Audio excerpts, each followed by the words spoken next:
Para el desarrollo de esta sesión tenemos en pantalla el tema. El tema a desarrollar son las rebeliones indígenas del siglo XVIII. Las rebeliones indígenas del siglo XVIII han sido más de 50 en realidad, porque un siglo equivalen a 100 años, ¿no? Entonces, pretender decir que solamente ha habido una rebelión o dos rebeliones es o no aceptar la historia tal y como es, o en todo caso, no conocer la historia. Entonces, hay que partir de una idea. Las rebeliones han sido más de 50, ¿no? Estamos hablando de 100 años, ¿ah?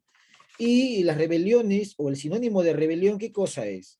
Yo protesto, yo me sublevo contra algo que considero que no es justo, que no es igualitario, o contra algo que me hace daño o pretende hacerme daño, ¿no? Si no me hace, me pretende en algún futuro.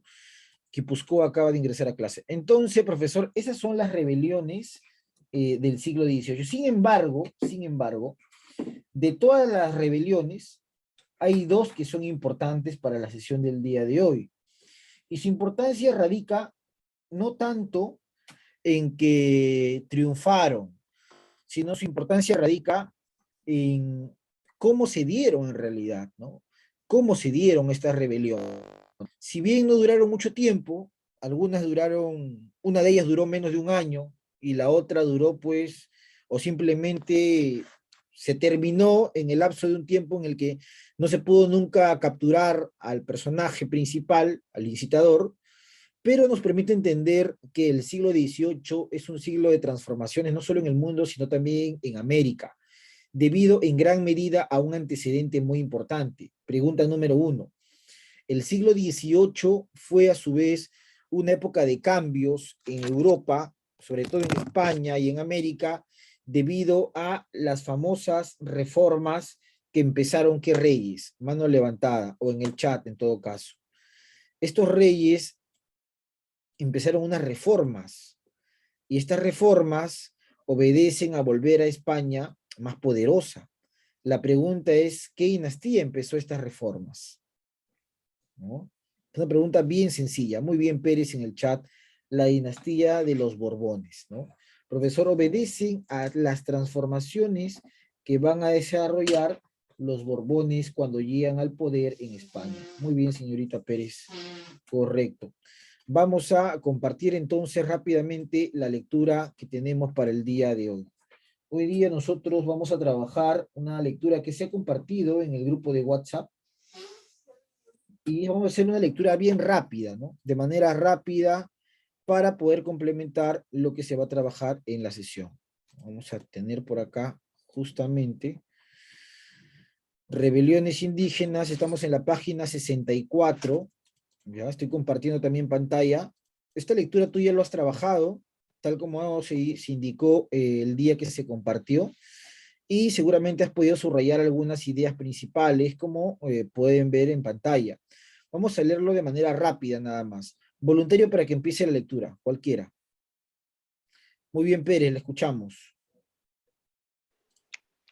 Durante gran parte del siglo XVIII, en el Virreinato del Perú, se desarrollaron una serie de movimientos indígenas a causa de las precarias condiciones de vida de la población, expresadas en la mayor presión fiscal, altos impuestos.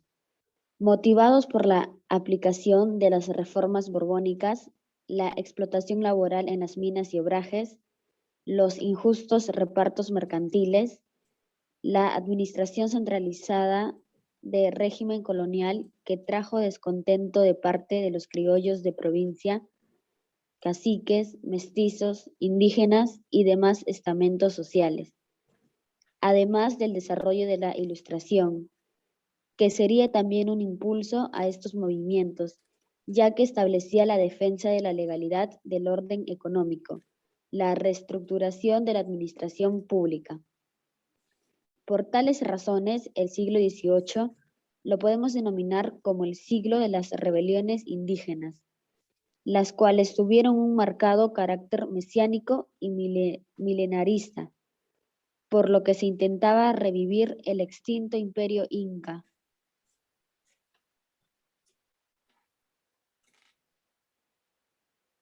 el extinto imperio inca en reemplazo del régimen virreinal, que era desigual y explotador. Muy bien, Pérez, muchas gracias. Hasta ahí nada más. Muy bien, profesor. Básicamente las rebeliones entonces se encuentran dentro del contexto de las reformas borbónicas y por tal medida el siglo XVIII es llamado el siglo de las rebeliones indígenas. Siga la lectura, Analí Padilla. Buenos días. Eh, por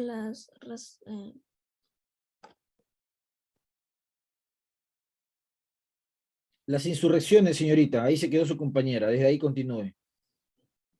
las insurrecciones más destacadas fueron dos. Una de ellas fue conducida por Juan Santos Atahualpa, que en 1742 convocó a los indios y mestizos en contra de las misiones franciscanas de la Selva y Sierra Central, Junín, desarrollando una guerra de más de 10 años contra el régimen colonial.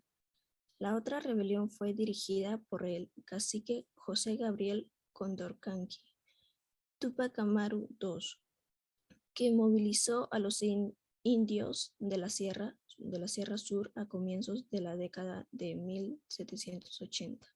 Muy bien, ahí nomás Analí Padilla. Entonces, profesor, nos habla de dos grupos o de dos grandes insurrecciones o rebeliones o movimientos subversivos. El primero, Juan Santos Atahualpa, movimiento subversivo porque se enfrenta al Estado, y el Estado en esa época era España, ¿no? Profesor, año 1742. Profesor, sin embargo, el Atahualpa va a empezar su rebelión, no será el Cusco, tampoco será el Lima, sino será lo que se conoce como la Sierra y Selva Central, ¿no? En algunos libros se le llama el Gran Pajonal. Y por otro lado tenemos a José Gabriel Condorcanqui, Túpac Amaru II para la historia, quien inicia su rebelión o insurrección en la Sierra Sur del Perú, especialmente la zona de Cusco, ¿no? Entonces, profesor, tenemos acá las dos rebeliones más emblemáticas del siglo XVIII. Sin embargo, cada una de ellas tiene sus propias causas de manera específica, pero a manera general, las causas, es decir, por qué empezaron estas rebeliones, se puede explicar desde un punto de vista económico, ¿no? La presión fiscal tiene que ver con el aumento de impuestos.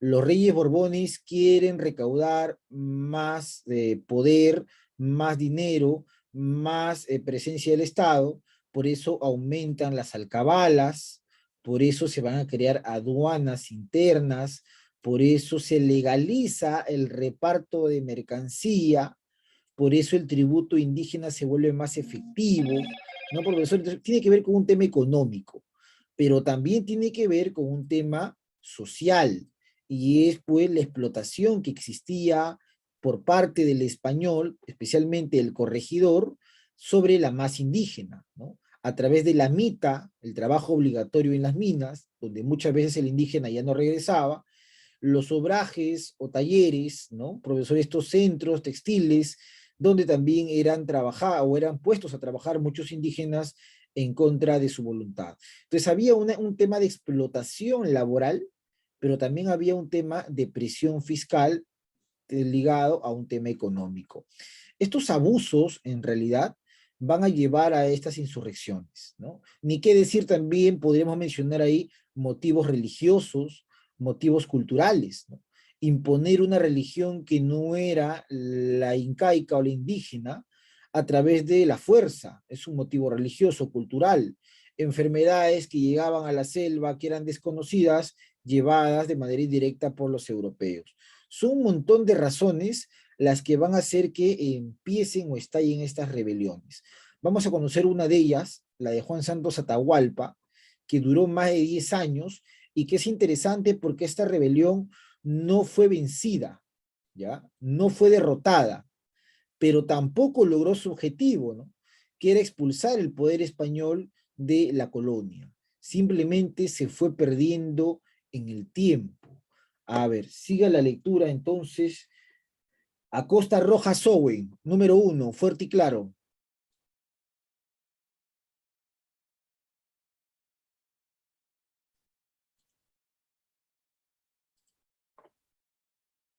No se encuentra. Sigue la lectura, Bailón no está, a ver, Barrantes no está. Bailón, sigue la lectura usted.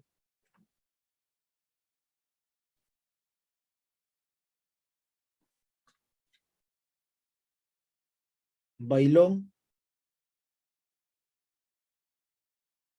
tampoco. Bocanegra, sigue la lectura. La rebelión de Juan Santos Atahualpa, 1742-1756. Juan Santos sería un indio o un mestizo posiblemente. No hay precisión al respecto, ni de su lugar de nacimiento, pero tuvo estudios en el Colegio de Caciques del Cusco, por lo que se dedujo que era noble.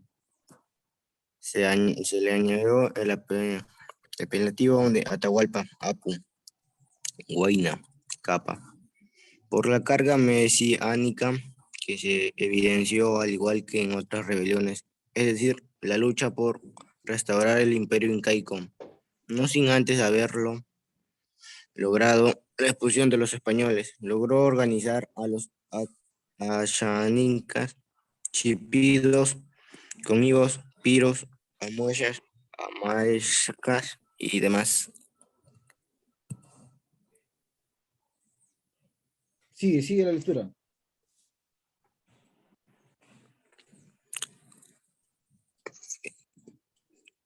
Pueblos de la selva central, siendo su gran mérito conseguir la cohesión de la mayor de estas tribus y lograr formar un solo frente contra las misiones franciscanas por la explotación que éstas ordenan religiosas desarrolló, se enfrentó a ellas y logrando la expulsión de los franciscanos, estableció una zona liberada en la selva central, la cual era conocida como la Gran Pajonal. Muy bien, La lucha, perfecto. Ahí nomás, Bocanegra, muy bien. Profesor, entonces empezamos con Juan Santos Atahualpa, 1742, equivalente al siglo XVIII. Este señor, a diferencia de la gran mayoría de indígenas, destaca porque tiene educación. Esa es una característica importante que uno debe analizar. ¿Cómo la educación influye para que el indígena conozca sus derechos? Para que el indígena no solamente conozca sus derechos, sino pueda protestar por ellos. Él se educa en el colegio de caciques, era un lugar donde solamente iban los indígenas que aparentemente tenían un origen noble, ¿no? Que descendían de la época incaica de las panacas reales. ¿Ya? Lo mismo pasa con Túpac Amaru II. Se presume que este señor Juan Santos Atahualpa fue educado por la orden jesuita y que lleva el apelativo de Atahualpa para relacionarse pues con el mítico Inca de la época del Tahuantinsuyo. Él se establece en la selva central, específicamente en lo que hoy día es el departamento de Junín, y a partir de ahí va a lograr la organización de estas tribus amazónicas, Asháninca, Shipibo, Piro, Amueya, Mashenca, y a partir de organizar estas tribus, va a formar, profesor, una cohesión militar para enfrentarse a los franciscanos. ¿Qué cosa es un franciscano? Podría preguntarse un alumno. El franciscano o los franciscanos son órdenes religiosas, ¿ya? Es una orden religiosa. En el Perú colonial existieron muchas órdenes religiosas, es decir, muchos grupos que van a llegar a América para tratar de evangelizar a las poblaciones nativas, ¿no? Destaca, por ejemplo, este franciscano Solano, ¿no, profesor? Este franciscano Solano, hay un convento muy conocido que existe en el centro de Lima hasta el día de hoy, donde se puede conocer, es un museo ahora, donde se puede conocer un poco de esta orden y de este personaje, ¿no? Solano. Y muchos personajes franciscanos se dedican a peregrinar, evangelizar, pero esta evangelización llevada a la selva trajo problemas, porque generó también la proliferación de enfermedades que en la Amazonía no se conocían. Estas enfermedades generan la muerte de una gran masa indígena, pero también los franciscanos, al dirigirse a la selva, empiezan a colonizar las regiones. Y se habla mucho de que en la selva, en esta época, se coloniza una zona considerada como el Cerro de la Sal, donde estas tribus amazónicas van a ser obligadas a trabajar en la extracción de sal. Entonces, por un lado tenemos la imposición de una religión que no es la nativa, y por otro lado tenemos el abuso en cuanto al tema laboral, ¿no? Obligar a estos grupos amazónicos a trabajar en la extracción de la sal. Contra esas dos cosas, ¿no? La influencia religiosa, por un lado, y la explotación servil, por otro lado, es que se va a revelar Juan Santos Atahualpa. Va a cohesionar a todas las tribus amazónicas para enfrentarse a la autoridad española. Primero, expulsando a los franciscanos, y segundo, desafiando a las autoridades. Como has podido observar, su movimiento dura 10 años, y durante esos 10 años, la colonia en el Perú fue gobernada por 2 virreyes. Vamos a conocer un poquito más justamente de esa lucha. Muy bien, su compañero Bocanegra ha leído. Espinosa Malca nos encuentra, entonces, Aro López. Siga la lectura, Aro. La lucha que inició Juan Santos Atahualpa en el año 1742 duró más de una década, presenciando incluso el cambio de uno a otro virrey.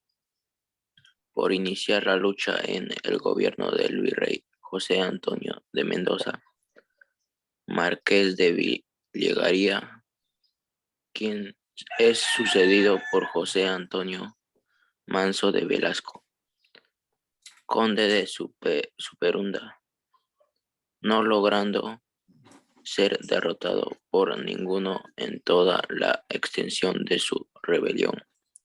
Logró una gran victoria contra los ejércitos del virrey Manso de Velasco en la batalla de Quimiri, en la que los indígenas lucharon en respuesta a la explotación sufrida por clérigos y corregidores. Las causas de su deceso son desconocidas hasta la actualidad, pero nunca fue derrotado en el campo de batalla por las fuerzas realistas. Sin embargo, la rebelión perdió dirección al carecer de su gran líder, Juan Santos Atahualpa. Muy bien, Aro, ahí nada más, perfecto con la lectura. Profesor, tal como ha mencionado su compañero, durante la época que inicia su rebelión, Juan Santos Atahualpa es el gobierno de 2 virreyes. Para ser más exactos, el marqués de Villagarcía y el conde de Superunda, ¿no? Ambos también llamados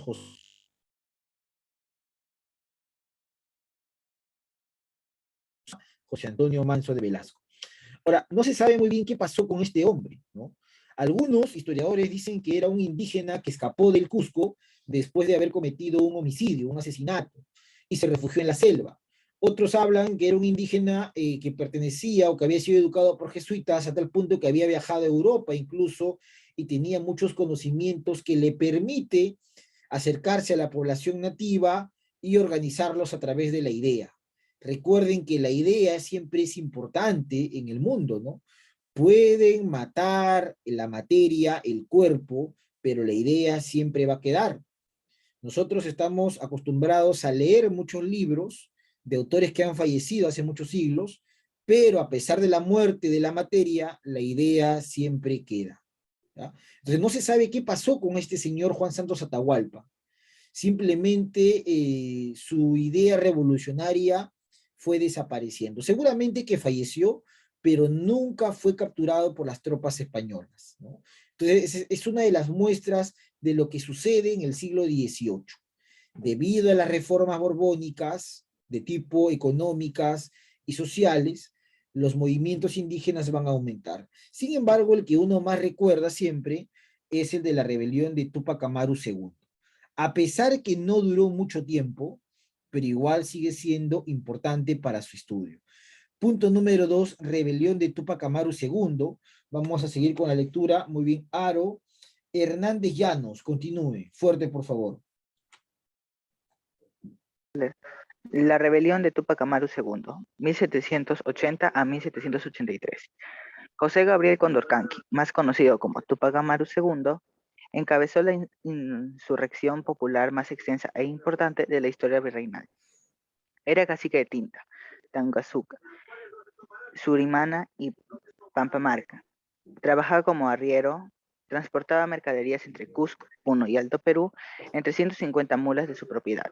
Era, además acomodado, un hombre culto.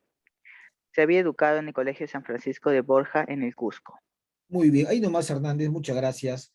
José Gabriel Condorcanqui descendía por línea materna de linaje incaico, o sea, era un indio noble, ¿no? Un indio de dinastía. Este señor además era un cacique. Cacique es un sinónimo de la palabra curaca, ¿no? Es decir, era el jefe de todo un ayllu, ¿ya? Era el jefe de un ayllu.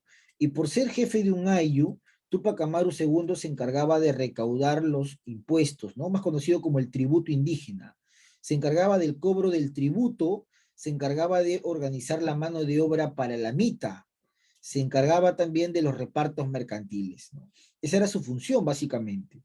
Pero muy aparte de esas funciones como cacique, era también un arriero. ¿Qué es un arriero? Es decir, era un comerciante. Tenía muchas mulas y con sus mulas podía dedicarse al comercio que había o que existía entre la zona sur, Cusco, Puno, el Alto Perú, ¿no? Eso era básicamente la función, era un comerciante. Además que había sido educado en el Colegio San Francisco de Borja por la orden jesuita, o sea, era un hombre bastante culto. Bueno, Túpac Amaru constantemente venía a Lima por el tema del comercio, pero también por el tema del juicio. Él tenía un juicio que lo veía la audiencia de Lima y un juicio para que se le reconozca el tema de su linaje incaico, ¿no? El ser descendiente del último inca. Recuerda que existió un inca llamado Túpac Amaru I, que fue ajusticiado por el virrey Toledo en el siglo XVI. Ya Túpac Amaru II era descendiente de ese último inca de Vilcabamba por línea materna, ¿no? La hija de Túpac Amaru I había sido, pues, familiar cercana a Túpac Amaru II, ¿no? A José Gabriel Condorcanqui y Noguera, es el apellido materno. Bueno, había un juicio en la audiencia de Lima para que se le reconozca eso y a partir de ahí tener él mayor posesión de tierras, mayor acceso a un tema económico. Ese juicio estaba demorando demasiado. Y Túpac Amaru sentía una molestia porque él decía, ¿por qué tengo que viajar hasta Lima y por qué no puede haber una audiencia en el Cusco? ¿No? Era una de las cosas que él reclamaba. Y también él veía que con las reformas borbónicas, la alcabala había subido a un 6%, el tributo indígena tenía que ser netamente en monedas, lo que obligaba a que el indio vaya a trabajar a las minas, lo que obligaba a que el indio tenga que dedicarse a otras labores, veía la explotación de su gente. Sumado también a que al ser un indígena o un indio educado, ¿no? Conocía ideas de ilustración. Él cuando llegaba a Lima tenía contacto con criollos, entonces podía entender qué era la ilustración, podía entender qué era la libertad, la igualdad, tenía ese conocimiento. Todo eso se resume en qué? En que Túpac Amaru considera que el gran problema son los corregidores, ¿no? Por eso una de las primeras acciones que él va a hacer es la captura del corregidor de la zona sur, de la zona del Cusco, ¿no? Corregidor que Túpac Amaru conocía porque le entregaba el dinero del tributo indígena, le entregaba el dinero de los repartos de mercancías. Entonces va a empezar por capturar al corregidor porque él pensaba que eliminando al corregidor se eliminaban los males de la población. Entonces él no quiere eliminar el poder español. Por eso la rebelión de Túpac Amaru II es una rebelión de tipo reformista. No es separatista, es reformista. Muy bien, entonces vamos a seguir con la lectura para entender un poco esta rebelión. Ortega Reyes, César Luis, le escuchamos, por favor, fuerte y claro, Ortega. Ortega. No se encuentra el alumno Ortega. Padilla Ramos, bueno, ya he leído Padilla, muy bien, lo hizo bastante bien también. Quipuscoa Aguilar, Vanessa, siga la lectura, Vanessa.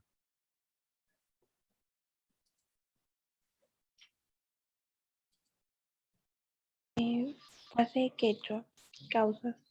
En 1776, la creación del Virreinato del Río de la Plata separó charcas, incluido Puno del Bajo Perú, afectando el comercio de la región, pues las relaciones entre Amaru y el líder aymara Julián Apaza. No, ahí no sigue entre lo que hoy es Arequipa. Ok. Lo que hoy es Arequipa, Cusco, Puno y la zona de Bolivia eran muy fuertes. La población también se vio afectada por las reformas fiscales del visitador José Antonio de Areche, quien elevó el alcabala del 4% al 6% y aumentó el monto del tributo. Además, intentó incluir en el pago de los tributos a mestizos y otras castas, zambos mulatos, y creó aduanas interiores que fiscalizaban mejor el cobro de impuestos comerciales. Las deplorables condiciones de trabajo en los obrajes y las minas iban en aumento, costándole la vida a miles de indígenas. Muy bien, Guipúzcoa, muchas gracias. Entonces, profesor, tenemos que las causas de la rebelión de Túpac Amaru tienen que ver con temas económicos, como le hemos dicho, y tienen que ver con temas socioculturales, ¿no? Por ejemplo, un tema económico tiene que ver con la creación del Virreinato del Río de la Plata. ¿No? Este virreinato no existía antes del siglo XVIII, pero con las reformas borbónicas aparece un nuevo virreinato y la audiencia de Charcas se separa del Perú y pasa al Río de la Plata. Por lo tanto, cualquier situación judicial obligaba a que alguien tenía que movilizarse hacia Lima. En cuanto al tema económico, ahora la mercancía llegaba al puerto de Buenos Aires y ya no llegaba al puerto del Callao. Entonces el negocio de Túpac Amaru descendió notablemente, porque él tenía que competir ahora con comerciantes de esa zona, de la zona del Río de la Plata. Cuando antes, como no existía este virreinato, solamente él era uno de los tantos que se dedicaban a ese comercio. Otra de las razones es que el costo de vida aumenta y por ende la explotación, no solamente del indígena, sino de las castas, que es una casta, es o son los hijos de aquellas uniones de indígenas, de negros, de blancos, y obteniendo pues el mestizo, el zambo, el mulato, ellos son castas, ¿no, profesor? Y también tenemos que, muy aparte de lo económico, muy aparte de lo social, también vamos a ver el tema cultural, que es importante, ¿ah? Porque Túpac Amaru era una persona muy creyente. Él había sido bautizado, era un católico, y una de las razones por las que pierde, muy aparte del tema militar, es también porque en su momento la iglesia o los representantes de la iglesia lo excomulgan, ¿no? Lo condenan a Túpac Amaru por haber intentado esta insurrección. Profesor, la insurrección de Túpac Amaru se puede dividir en dos fases.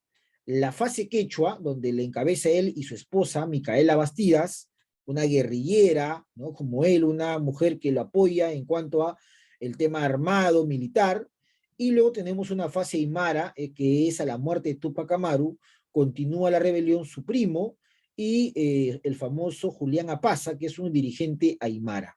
Vamos a conocer primero el proceso quechua, que es la rebelión en sí de Túpac Amaru II. Número 2, siga la lectura Ramírez.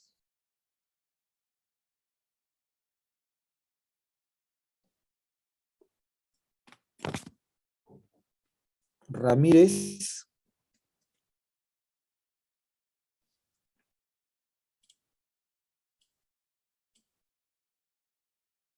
Ah, ah,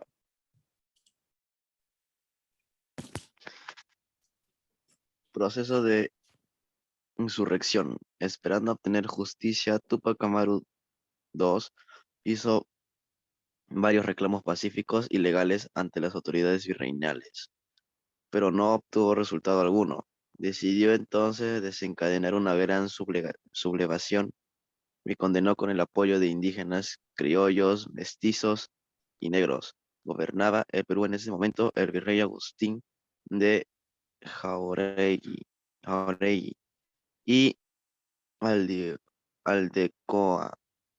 La rebelión se inició en Tinta, Cusco, el 4 de noviembre de 1780 con la captura y posterior ejecución del corregidor Antonio de Arriaga en Tungazuca.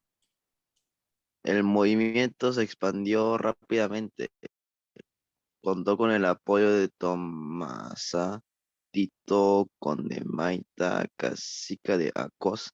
El 16 de noviembre, Túpac Amaru proclamó la abolición de la esclavitud. 2 días más tarde se llevó a cabo la batalla de Sangará, donde logra una gran victoria contra el ejército realista dirigido por Tiburcio Landa.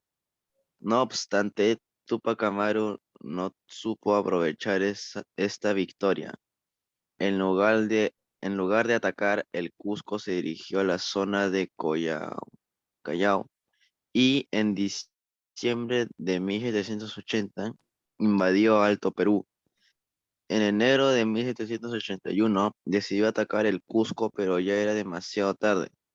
Poco después fue derrotado en Checacupe y Combapata, siendo capturado en Tinta por el ejército realista, encabezado por el propio visitador Areche, quien recibió el apoyo de gran número de indios y de caciques opositores a Túpac Amaru, como Mateo Pumacahua, cacique de Chincheros, Ahí nomás, Ramírez, el en 18 Chincheros. Ahí nada más, en en Chincheros. Ahí Chincheros. está. Muy bien.